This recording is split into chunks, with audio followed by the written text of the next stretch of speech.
ही बोल रही हूँ मैं तो। चलो। मैं आपको कुछ नए के प्रश्न दूंगी, लेकिन पहले मुझे आपका जो अनेकांतवाद पर मैंने एक 5 मार्क का प्रश्न दिया है वो भी कवर करना है। मैंने सोच कर रखा है कि आज आपको कुछ प्रश्न देने के पहले वो एक 5 मार्क का प्रश्न हम कवर करेंगे और फिर मैं आपको प्रश्न दूंगी। ठीक। देखो आपको आप सबके पास ये है क्या क्वेश्चन बैंक?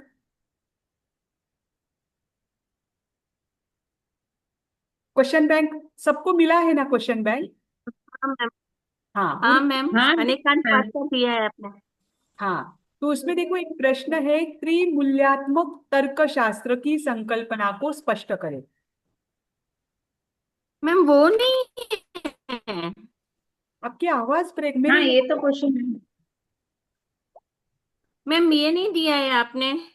आपने क्वेश्चन बैंक है क्या आपके पास? नहीं मैम, आपने जो लिखाए हैं ना हमको, अनेकांतवाद के सैद्धांतिक पक्ष, सैद्धांत और भाषिक पक्ष सप्तभंगी के स्वरूप का सुस्पष्ट नहीं विवेचन नहीं नहीं नहीं नहीं कीजिए। नहीं, मैंने ना आपको वो जो ठीक है वो तो लिखवाए हैं, वो तो है ही बड़े प्रश्नों में। लेकिन मैंने आपके गूगल ड्राइव पर तभी एक क्वेश्चन बैंक शेयर किया है, वो आप सबने अपलोड किया है। No ma'am. हाँ, तो है उसमें मैम, जेरोक्स करवा लिया है। है ना, उसमें 5 मार्क के जो प्रश्न है उसमें 17वां प्रश्न है, त्रिमूल्यात्मक तर्कशास्त्र की संकल्पना का सुव्यवस्थित विवेचन करें। Provide a detail well organized discussion on the concept of त्रिमूल्यात्मक तर्कशास्त्र, three fold fundamental logic. Yes है। हाँ, वो 17वां जो प्रश्न है ना वो हम आज कवर करेंगे, क्योंकि वो 5 मार्क का है, जल्दी हो जाएगा इस अपेक्षा से। ठीक। अब त्रिमूल्यात्मक इस शब्द से आप क्या समझते हो?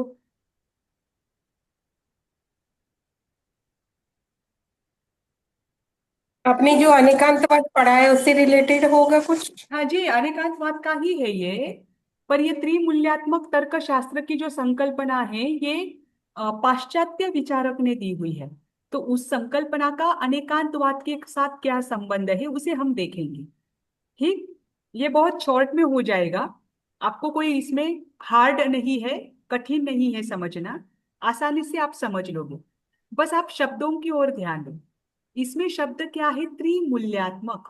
त्रिमूल्यात्मक का अर्थ क्या होता है? जो 3 मूल्यों से जुड़ा हुआ है ना।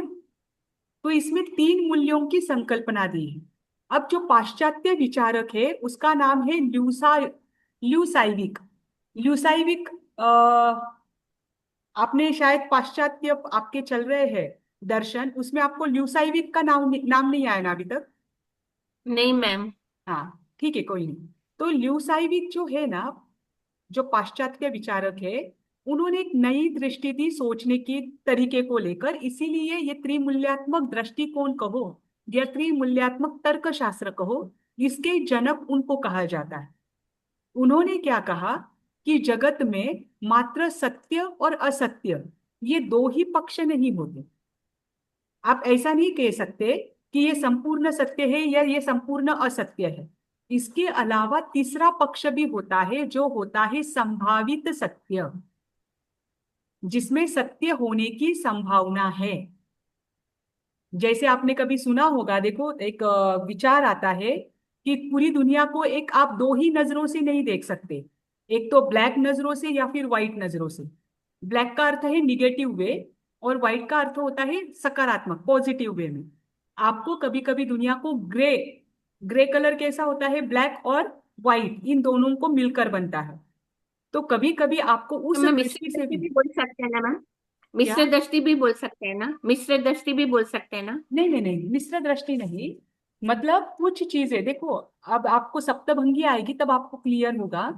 मिश्र दृष्टि का अर्थ क्या होता है कि आपकी सोच में शंका है, आपको नहीं पता है कि सही है या गलत है। दृष्टि का अर्थ क्या है? ये आपका दृष्टिकोण है कि आपको संशय है कि ये सही है या गलत है। संशय होना मिश्र दृष्टि है। यहाँ पर क्या बात बताई है कि कभी कभी कोई बात 100% सत्य नहीं होती है, तो इसका अर्थ ये नहीं होता है कि वो 100% गलत हो। ये बताया है कि उसमें कुछ कुछ चांसेस ऐसे होते हैं कि वो उसे सत्य की ओर लेकर भी जा सकते हैं। उसे कहते हैं संभावित सत्य। जैसे कि किसी एक व्यक्ति की अपेक्षा से अगर वो कोई चीज सही है तो जरूरी नहीं है कि दूसरे व्यक्ति का जो दृष्टिकोण है, दूसरे व्यक्ति की देखने की जो पद्धति है, वो भी उसे 100% सही बताए। उसका अपनी सोच होती है। प्रत्येक व्यक्ति की अपनी अपनी सोच होती है, और अपनी सोच के आधार पर हम सत्य और असत्य का निर्णय करते हैं, है ना। तो प्रत्येक जो मेरी अपेक्षा से, मेरी सोच के कारण जो 100% सत्य है, वो किसी दूसरे व्यक्ति के सोच में 100% गलत भी हो सकता है। और कोई एक ऐसा तीसरा व्यक्ति भी हो सकता है कि जो उसमें कुछ ना कुछ सत्य के अंश को देखता है, उसे उसमें भी कुछ कुछ सत्य के अंश नजर आते हैं, और बाकी की चीजें उसे असत्य नजर आती है। ये होता है संभावित सत्य, कि उसमें से कुछ कुछ जो सत्य के सिद्धांत है, उसको देखने के बाद आप उसे 100% असत्य नहीं कह सकते। तो यहाँ पर जो ल्यूजाइविक है, उन्होंने क्या कहा कि जगत को आप मात्र दो दृष्टियों से नहीं दे सकते। एक तो आप उसे 100% सही कहोगे, या 100% रॉन्ग कहोगे। ये होता है आर पार वाला दृष्टिकोण, है ना। एक तो आर कर लो या फिर पार कर लो। ऐसा नहीं होता है। जैसे कोई व्यक्ति है, वो बहुत व्यसनी है, वो आज व्यसन में पड़ा हुआ है, दिन रात वो व्यसन में रहता है, तो उसे कोई व्यक्ति कहता है अरे ये पूरा की पूरा बिगड़ गया है। पर उसमें आप जैसे कोई जानकार व्यक्ति होता है, भले ही उसे पूरा समाज कहता है कि ये 100% बिगड़ा हुआ है, लेकिन जानकार व्यक्ति है, समझने वाला व्यक्ति है, वो कहीं ना कहीं उस व्यक्ति के अच्छे गुणों को देखकर ये अंदाज लगा सकता है, या ये अनुमान लगा सकता है, या उन गुणों को देख सकता है जिसमें उसमें उस व्यक्ति में कहीं ना कहीं अच्छे बनने की या व्यसन मुक्त होने की संभावना नजर आती है। और ये संभावित सत्य होता है आपको अपने लक्ष्य तक पहुंचाने का कार्य करने के लिए। बस यहाँ पर इतना ध्यान रखिए कि आप जगत के किसी भी चीज को, मतलब ल्यूजाइविक के अनुसार, जगत के किसी भी वस्तु को, किसी भी व्यक्ति को, किसी भी घटना को एक आप 100% सत्य या फिर 100% असत्य नहीं बता सकते। इसमें तीसरी कैटेगरी भी रखनी होती है, जो कभी कभी दिखती भी है, वो है संभावित सत्य की। ठीक। ये तीन मूल्यों की संकल्पना उन्होंने दी कि तार्किक निर्णय, अगर आपको कोई निर्णय तर्क के आधार पर लेना है, भावनाओं के आधार पर नहीं, तर्क करके अगर कोई आपको निर्णय लेना है, तो तर्क के आधार पर निर्णय लेते समय मात्र दो ही मूल्यों को नहीं देखा जाता। दो मूल्य कौन से? सत्य और असत्य। मात्र इन दोनों को नहीं देखा जाता। जब तर्क के आधार पर निर्णय लेना होता है, तब तीन मूल्य होते हैं। वे तीन मूल्य कौन से होते हैं? एक होता है सत्य, एक होता है असत्य, और एक होता है संभावित सत्य, है ना। और इसे त्रिमूल्यात्मक कहने का कार्य किया डॉक्टर एस एस बारलिंगे ने। ल्यूजाइविक ने तार्किक निर्णय के आधार पर तीन मूल्य बता दिए, लेकिन इस सिद्धांत को त्रिमूल्यात्मक तर्कशास्त्र, ये कहने का काम किसने किया? Doctor S S Barlingay. इन्होंने कहा कि ये त्रिमूल्यात्मक तर्कशास्त्र है, और उसी को जैन अनेकांतवाद और जैन न्याय के साथ उन्होंने जोड़ा। उन्होंने क्या कहा कि जैन दर्शन भी तीन मूल्यों को मानता है। कौन से तीन मूल्य है? जैन न्याय में अगर आप देखो, तो आपका पूरा जैन लॉजिक ये किस पर डिपेंड है? प्रमाण और न्याय पर डिपेंड है ना। तो उन्होंने कहा कि जैन न्याय भी तीन मूल्यों को बताता है: प्रमाण, न्याय और दुर्नय, है ना। प्रमाण क्या होता है? कंफर्म सत्य वास्तविक होता है, सुनिश्चित सत्य होता वास्तविकता। है ना। प्रमाण किसे कहते हैं? जो 100% राइट हो, संपूर्ण अंश को जानता हो, वो प्रमाण होता है। तो प्रमाण क्या है? सुनिश्चित सत्य है, संपूर्ण सत्य है। नय क्या है? संभावित सत्य है। और दूर नय क्या है? असत्य है ना। तो उनके अनुसार जो जैन न्याय है वो भी तीन मूल्यों को बताता है। और वे तीन मूल्य कौन से हैं? प्रमाण, सुनय या नय और दुर्नय। जैसे उन्होंने क्या कहा था कि तीन मूल्य है, सत्य, असत्य और संभावित सत्य। तो सत्य के साथ जैन न्याय का कौन सा पॉइंट जुड़ेगा, कौन सा मूल्य जुड़ेगा? प्रमाण। प्रमाण। संभावित सत्य के साथ? सुने। हाँ। और असत्य के साथ क्या जुड़ेगा? दुर्नय। दूर नहीं। ये उन्होंने कहा। उसके बाद उन्होंने क्या कहा कि जो जैन दार्शनिक जगत है वो दो प्रकार के वाक्य बताते हैं। एक होता है प्रमाण वाक्य और एक होता है नय वाक्य। प्रमाण वाक्य को ही सकलादेश कहा जाता है। सकलादेश यानी जो सभी देशों की अपेक्षा से, सभी अंशों की अपेक्षा से पूर्ण सत्य है, उसे सकलादेश कहते हैं। और नए वाक्य को ही विकलादेश कहते हैं कि सत्य तो है लेकिन आंशिक रूप से है, संभावित सत्य है। इसीलिए जो बारलिंगे और उनका क्या कहना है कि जैसे जैन दर्शन के नय को आप ना संपूर्ण सत्य कह सकते हो ना ही असत्य कह सकते हो। उसके लिए शुरुआत में दृष्टांत क्या दिया था मैंने कि नय क्या है? पानी, समुद्र के बूंद के समान है ना? नय कैसा होता है? समुद्र की एक पानी की बूंद के समान होता है, जिसे ना आप समुद्र कह सकते हो ना असमुद्र कह सकते हो, क्योंकि उसमें सत्य का एक अंश है ना? वैसे ही ये नए जो है, ये नए ना सत्य की कैटेगरी में आता है ना असत्य की कैटेगरी में आता है।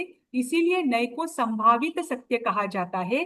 बस ऐसी ही कैटेगरी इस जगत में हर वस्तु के प्रति होती है कि ना आप उसे मैम समझ विकलादेश क्या होता है मैम? क्या? विकलादेश क्या होता है? विकलादेश क्या होता है? सकलादेश यानी सुनिश्चित पूर्ण सत्य, सकल रूप से सत्य।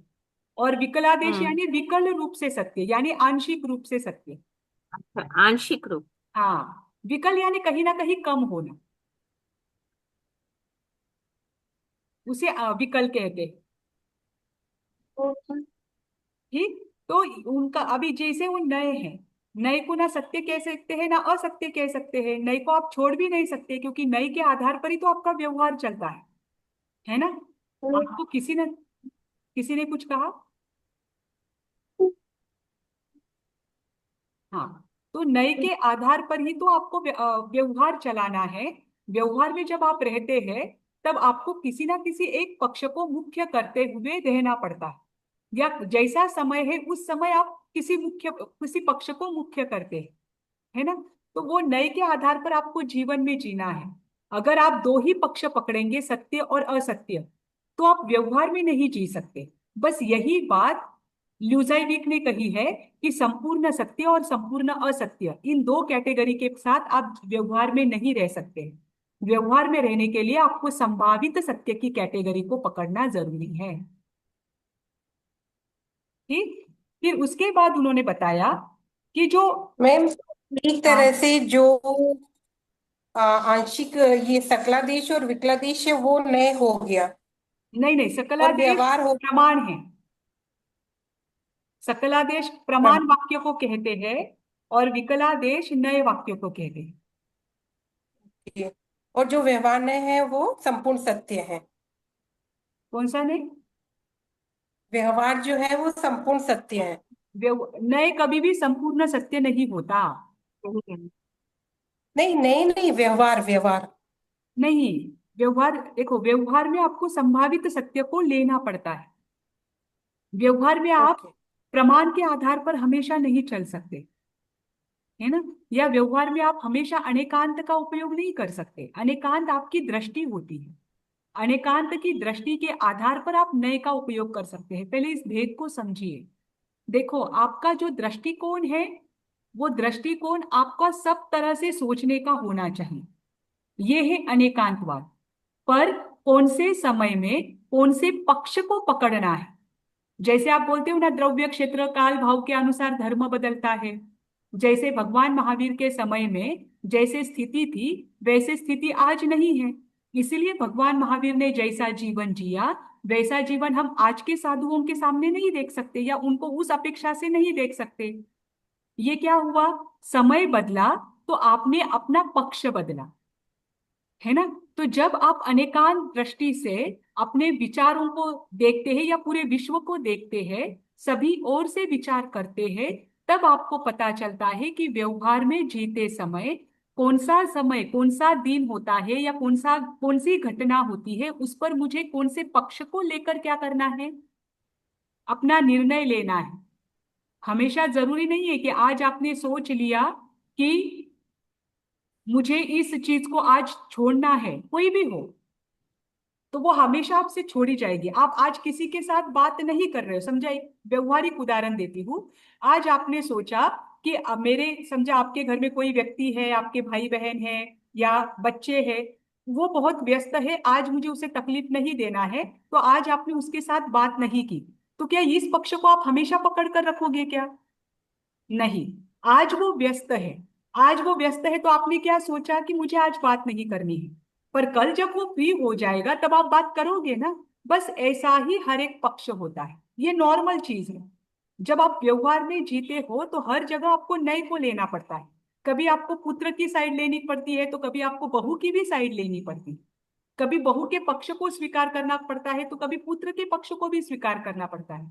जैसी सिचुएशन होती है वैसे आप पक्ष को पकड़ते हैं। बस ये नए नए कब रहता है? जब आपकी दृष्टि अनेकांत वाली होती, तभी आपका पकड़ा हुआ पक्ष नए होता है। अगर दृष्टि में एकांतवाद है तो आप कोई भी पक्ष पकड़ो, वो दूर नए ही होता है। ध्यान रखना। नए भी नए कब बनता है? जब आपकी दृष्टि अनेकांत वाली होती, आप विचार करते हो, सभी दृष्टियों से विचार करते हो, और विचार करने के बाद आप एक पक्ष को उस समय के लिए पकड़ते हो। ठीक। तो उन्होंने क्या कहा है कि ये जो सिद्धांत है जैन दर्शन का, संभावित सत्य का नय, ये भी सत्य है। ये कोई संशय के कैटेगरी में अनेकांतवाद नहीं आता है, ये वास्तविक सत्य है इस जगत का।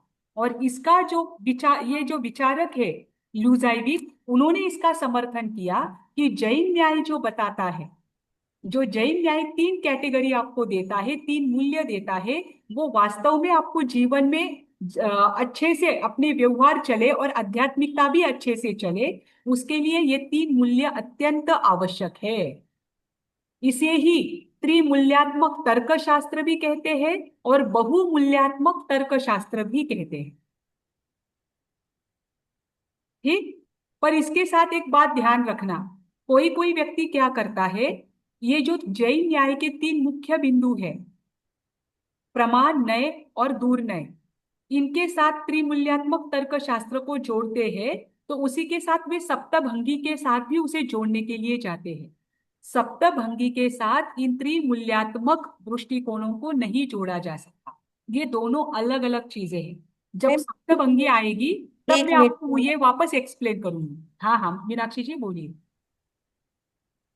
प्रमाण नए और तीसरा क्या बताया था मैम आपने? दूर नए, दूर नए। मैम बट ये तो ऑलरेडी जैन दर्शन में था ना, तो है वही ही चीज है। उन्होंने सेम की। नहीं नहीं नहीं नहीं नहीं नहीं, ये जैन दर्शन में था, पर ये पाश्चात्य विचारक ने जो शब्द कहे, उन्होंने भी जो तीन मूल्य दिए, उन्होंने उनके मूल्यों को जैन दर्शन के साथ जोड़ा कि जैन दर्शन ये ओके, बराबर कहता है, बस उनके शब्द अलग है। ठीक है। तो मतलब ये जो सबसे पहले जो साइंटिस्ट ने स्टडी किया उनका नाम क्या बताया आपने? ल्यूजाइविक, ल्यूजाइविक विचारक है वो, पाश्चात्य विचारक। यूजाइवे। हाँ, ल्यूजाइविक। ओके। उन्होंने तीन मूल्य दिए और उसका समर्थन किया बारलिंगे ने, और बारलिंगे ने इसे नाम दिया त्रिमूल्यात्मक तर्कशास्त्र। और फिर उन्होंने कंपैरिजन किया कि ये त्रिमूल्यात्मक तर्कशास्त्र जैन दर्शन में पाया जाता है और इनके ये तीन मूल्य जैन न्याय के साथ पूरी तरह से मेल खाते हैं। तो अनेकांतवाद के साथ त्रिमूल्यात्मक तर्कशास्त्र को जोड़ा जाता है, अनेकांतवाद और नयवाद के साथ, पर सप्तभंगी के साथ इसे नहीं जोड़ा जा सकता। ध्यान रखना, क्योंकि इसके पीछे मैं रीजन बताती हूँ। ये मूल्य है, ये सिद्धांत है, ये दृष्टिकोण है, और सप्तभंगी कथन करने की पद्धति है। 7 प्रकार से आप क्या कर सकते हो, कथन कर सकते हैं। तो जैसे मूल्य है, नैतिक मूल्य जो आपके विचार में होता है वो नैतिक मूल्य अलग चीज होती है, और जो आप कथन करते हो वो चीज अलग होती है। ये दोनों चीजों को एक नहीं किया जा सकता। इसीलिए ये त्रिमूल्यात्मक तर्कशास्त्र अनेकांतवाद और नयवाद के साथ मेल खाते हैं, पर उसका जोड़ आप सप्तभंगी के साथ नहीं कर सकते। ठीक, ये समझ में आया? इसमें आपको इतना ही लिखना है।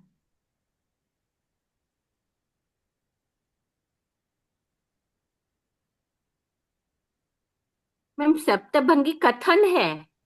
हाँ, सप्तभंगी यानी आपके प्रश्नों, जिज्ञासा, 7 प्रकार की जिज्ञासा पूरे। देखो, सप्तभंगी का अर्थ क्या होता है कि कोई भी प्रश्न जो है या कोई भी जिज्ञासा जो है वो 7 प्रकार से ही हो सकती है। 8वां प्रकार की कोई प्रश्न नहीं होता, कोई जिज्ञासा नहीं होती। उनको कथन करने की पद्धति या उन जिज्ञासाओं का समाधान करने की जो पद्धति है वो है सप्तभंगी।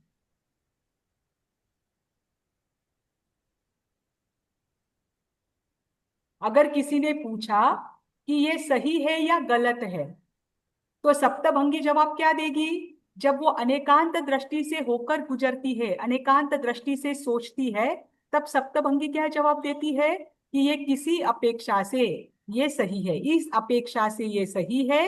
अगर उसमें कोई और संभावितता है तो इस अपेक्षा से ये सही नहीं है, और उसके आगे बढ़ते हैं। तो ये कथन करने की जो पद्धति है, जैसे सही भी है, नहीं भी है, अवक्तव्य है, ये आपका सप्तभंगी तो होने ही वाला है, उसमें आपको क्लियर होगा। लेकिन आज ये त्रिमूल्यात्मक तर्क शास्त्र लिया है, तो उसे अनेकांतवाद और नई के साथ जोड़ने के बाद सप्तभंगी के साथ जोड़ना नहीं, क्योंकि सप्तभंगी का और मूल्यों का यहाँ पर कोई, उन 3 मूल्यों का मेल नहीं बनता है।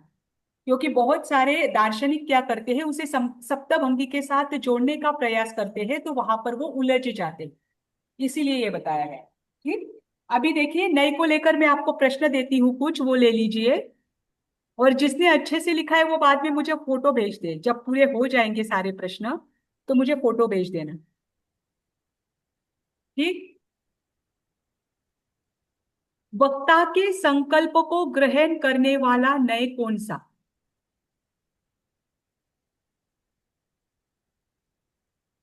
मैम ये कौन से क्वेश्चन है? ये आपको टेस्ट में जो पूछे जाएंगे ना, उसके मैम लिए दे रही हूँ। कल दिए थे ना 25, कल कितने हुए थे? 25, 25 25 हुए हो। थे मैम।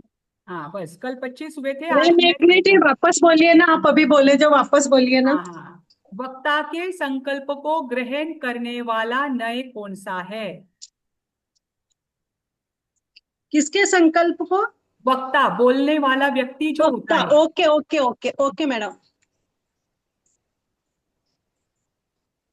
मैम क्या कहा मैम? वक्ता के संकल्प को ग्रहण करने वाला नय कौन नए सा है? कौन सा है? कौन सा नए है? नैगम नहीं। नई गम नए, जो वक्ता के संकल्प को ग्रहण करता है। जैसे आपको उदाहरण दिया था कि कोई लकड़ी काटने के लिए जा रहा है, प्रस्थ बनाना है उसे, तो वो क्या बोलता है कि मैं प्रस्थ लेने के लिए जा रहा हूं। तो उसका, उससे उसका संकल्प, लकड़ी लेने का क्या संकल्प है, ये स्पष्ट होता है। तो 1 मिनट आएगी। ठीक, दूसरा है भारतीय गरीब है। यह कथन जो है, यह कथन अगर नए हो तो कौन से नए की अपेक्षा से कहा गया है? ये बस उदाहरण है, हाँ? इससे आप बाकी का समझ लेना।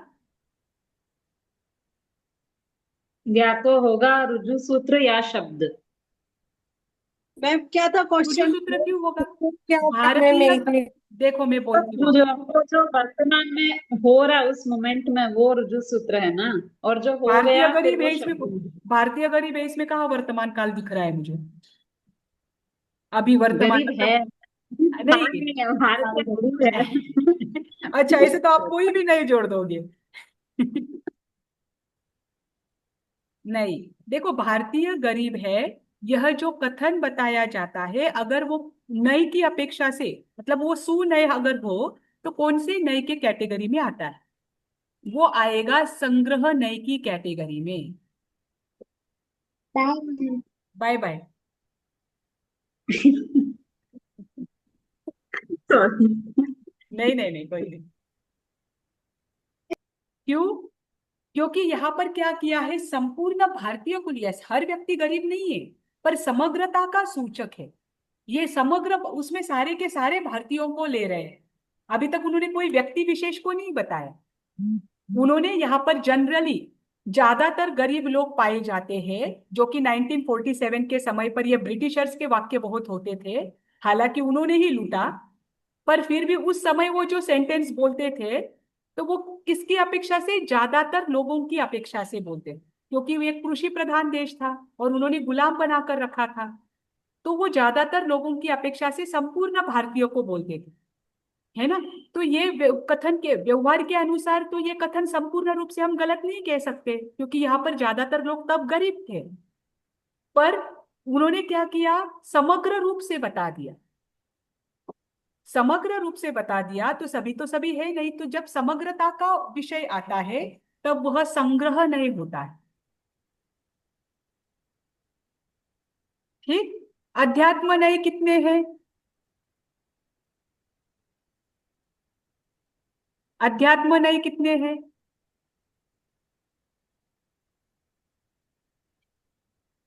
अरे आप पढ़ाई कर रहे हो या नहीं कर रहे हो? नहीं, मैं बिल्कुल भी नहीं।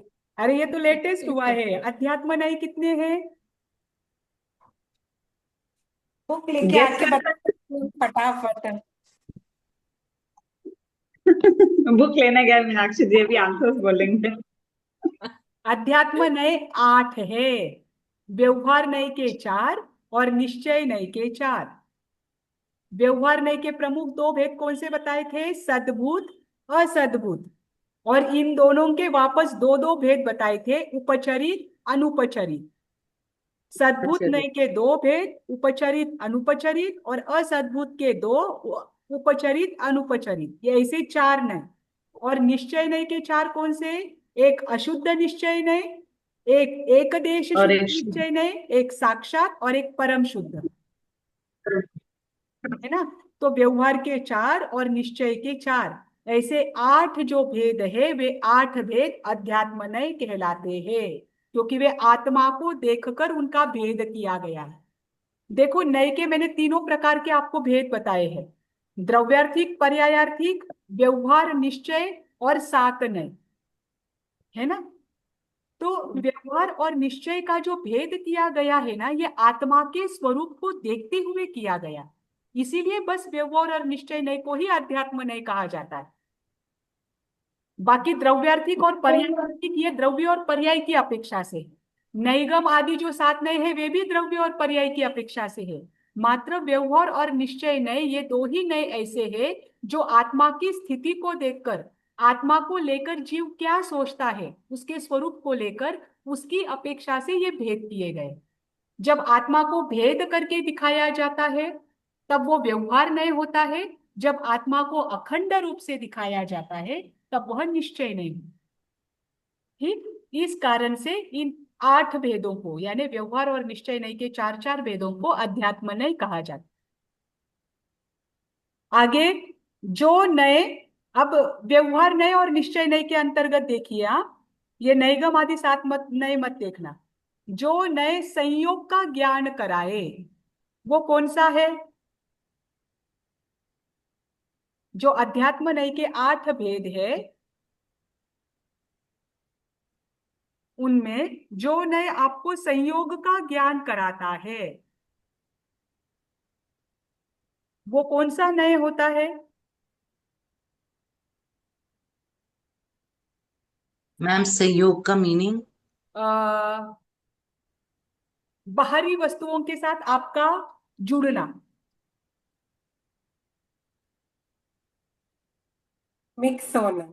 मुझे बेसिक पहले एक इतना बता दीजिए कि व्यवहार और नय के अंतर्गत संयोग का ज्ञान किस में होगा, व्यवहार में होगा या निश्चय में होगा?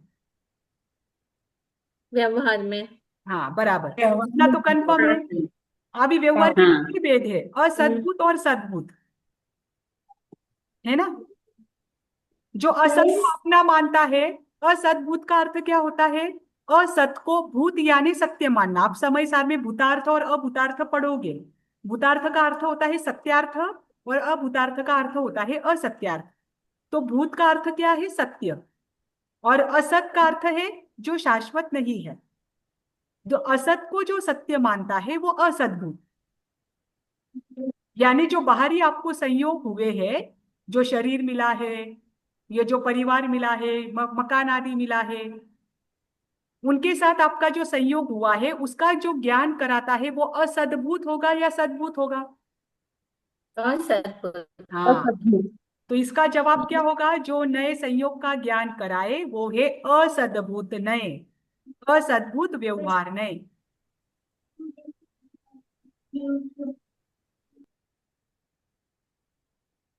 अब जो आत्मा के जो अखंड आत्मा है उसके गुण और पर्याय का जो भेद कराता है, उन भेदों को द्वारा जो आपको आत्मा का स्वरूप समझाता है वो नए कौन सा है? भेद कराने का काम कौन सा नए करता है? व्यवहार नए या निश्चय नए?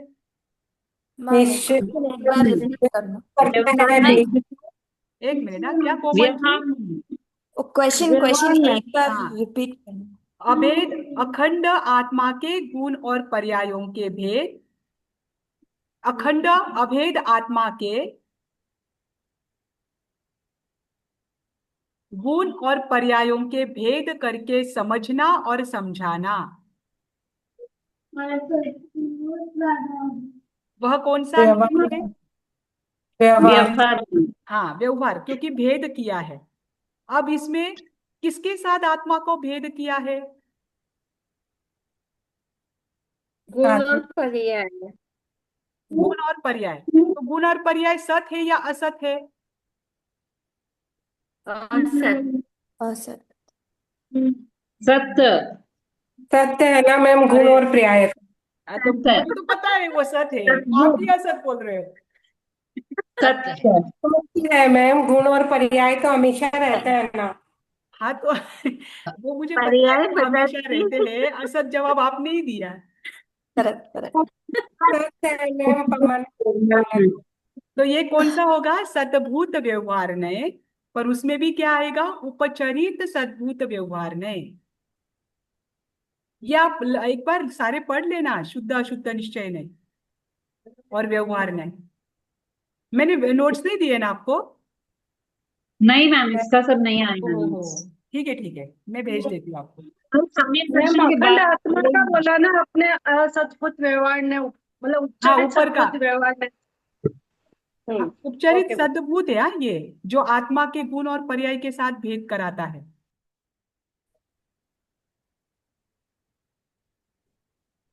मेरी आवाज आ रही है ना? सविता जी की आवाज चली गई? आ रही है मैम। हाँ, ठीक है। अभी अभी ध्यान रखना, अभी मैं कुछ भी एक्सप्लेन नहीं करूंगी, आप सोच समझकर जवाब देना। जो रागादि विकारी भाव है उन भावों से आत्मा के साथ अभेद संबंध बताना, यह कौन सा नय है? मतलब आत्मा के साथ है, मतलब ये अध्यात्म नय में से ही होगा, इतना ध्यान रख।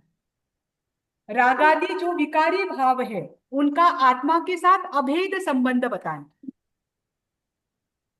निश्चय नहीं। कौन सा निश्चय नहीं? चार वेद निश्चय नहीं की।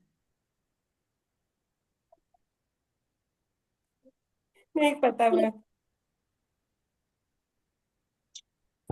मैम आपने नए का सिलेबस कहाँ से पढ़ाया है, कौन से टेक्स्ट से? नहीं, मैं वो नोट्स मैंने बनाए हैं, मैं भेज देती हूँ आप। वो नोट्स अशुद्ध बनाए हैं? निश्चय। हाँ, नोट्स बनाए हैं। उसके हैं, इंग्लिश में ट्रांसलेशन भी करके रखे हैं, वो मैं भेज देती हूँ आप। बस वो पूरा नहीं हुआ है इंग्लिश का ट्रांसलेशन, हिंदी वाला तो भेज देती हूँ जल्दी। इसका अशुद्ध निश्चय नहीं होगा ना मैम? हाँ, अशुद्ध निश्चय नहीं, क्योंकि रागादि विकारी भावों को आत्मा के साथ अभेद बताया है। अभेद बताया है इसलिए निश्चय, आत्मा का विषय है इसलिए व्यवहार और निश्चय नहीं के अंतर्गत ही आप रहोगे, अध्यात्म नहीं में ही। और रागादि विकार है इसलिए अशुद्ध है ना? हाँ। मैम ये क्वेश्चन एक बार वापस बोलिए ना। रागादि विकारी भावों से आत्मा को अभेद बताना, यह है अशुद्ध निश्चय नहीं। आत्मा को केवल ज्ञानी कहना, शुद्ध निश्चय नहीं मैम। हाँ ये जल्दी से आ गया। ये आंसर भी आपने क्लास में भी पूछा था लेते वक्त वापस, तो ये तीनों याद है पूरे एग्जाम्पल हाँ। के साथ। वो इसलिए तो ये इसे ध्यान रखो ना, तो फिर समझना बहुत आसान हो जाता है। इसे साक्षात शुद्ध निश्चय नहीं भी कहते हैं और बस शुद्ध निश्चय नहीं भी कहते। और आत्मा को संपूर्ण शुद्ध अशुद्ध पर्यायों से रहित अभेद अखंड बताना, परम परम हाँ, निश्चय। परम शुद्ध निश्चय नहीं। इसमें अब शुद्ध अशुद्ध कोई पर्याय नहीं है, इनसे रहित अभेद अखंड नित्य कहना, ये है परम शुद्ध निश्चय नहीं। अभी मुझे ये बताओ, मैं अभी आगे का नय पूछ रही हूं, आप कौन से नयों की कैटेगरी से इसे लोगे? कोई राजा के पद पर शोभायमान है, तब उसे राजा कहना, उसे आप कौन से नय की कैटेगरी में लेंगे? अध्यात्म वो नय की? है ना, साथ नहीं होना चाहिए। हाँ, दो ही प्रकार की कैटेगरी में बताती हूँ, अध्यात्म नय या द्रव्यार्थिक और पर्यायार्थिक नय, क्योंकि वो साथ नय भी द्रव्यार्थिक और पर्यायार्थिक ही है। हाँ, तो कौन से कैटेगरी में मतलब कौन सी कैटेगरी का कौन सा नय लेना है वो आपको ध्यान में आना चाहिए, क्योंकि मैं